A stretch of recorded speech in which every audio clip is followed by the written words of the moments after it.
Have you ever wondered what happens after the happily ever after? We often hear about Job's immense suffering and his restoration, but the story doesn't end there.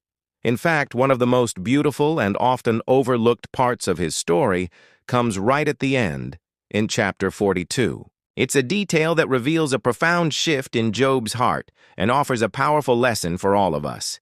Let's talk about his daughters.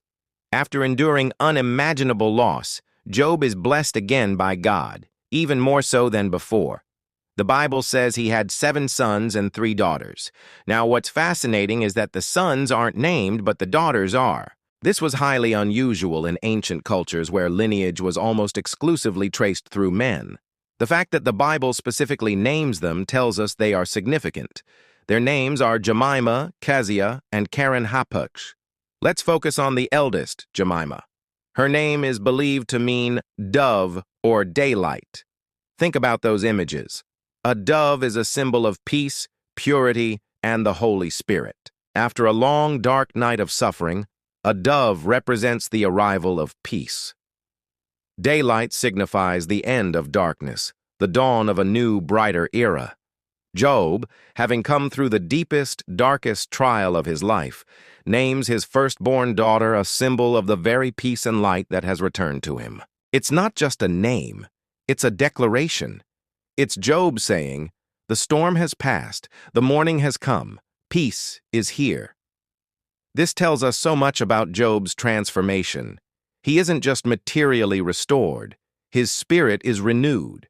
He's no longer dwelling in the why of his suffering. Instead, he's embracing the what now. He's looking forward, celebrating the new beginning God has given him. Naming his daughter Jemima was an act of faith and gratitude. He was marking this new chapter with a name that embodied hope and divine comfort. It shows a man who has moved from questioning God in the whirlwind to worshiping him in the calm. But the story gets even more radical. Job 42 verse 15 contains a revolutionary statement for its time. It says, "And in all the land were found no women so beautiful as the daughters of Job." Now, this beauty likely wasn't just physical. In the Bible, beauty is often linked to wisdom, character, and inner grace. These women were exceptional not just on the outside, but on the inside. They carried the legacy of their father's refined faith. Then comes the most groundbreaking part.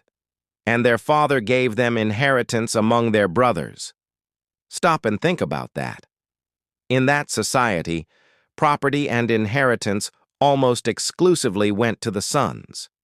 Women were typically dependent on their fathers, husbands, or brothers for their provision. For a father to give his daughters an inheritance alongside his sons was a direct challenge to the cultural norms. It was an act of incredible love, justice, and foresight. Why would Job do this? Having lost everything, Job understood that true security doesn't come from possessions or societal structures. It comes from God. By giving Jemima and her sisters an inheritance, Job was giving them independence, dignity, and a tangible sign of their value. He was saying, "You are not lesser, you are cherished, you are equal, and you are worthy." He saw his daughters not as assets to be married off, but as individuals with their own standing and their own futures. This act reflects the heart of God.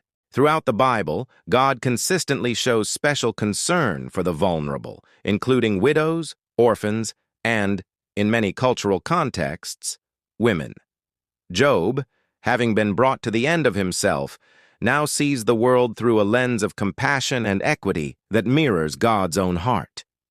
His actions with his daughters are a direct result of his intimate encounter with God. He learned that everyone has inherent worth in God's eyes, regardless of gender or status. So, the story of Jemima is more than just a footnote.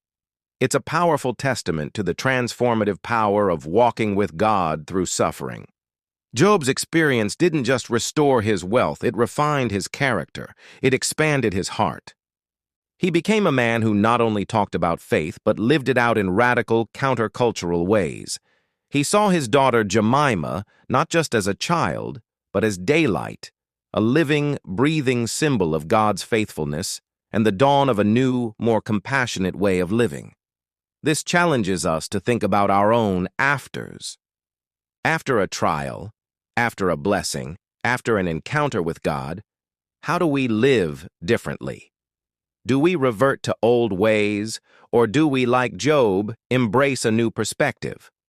Do we see the people in our lives, our family, our friends, our community, with new eyes, recognizing their inherent worth and value?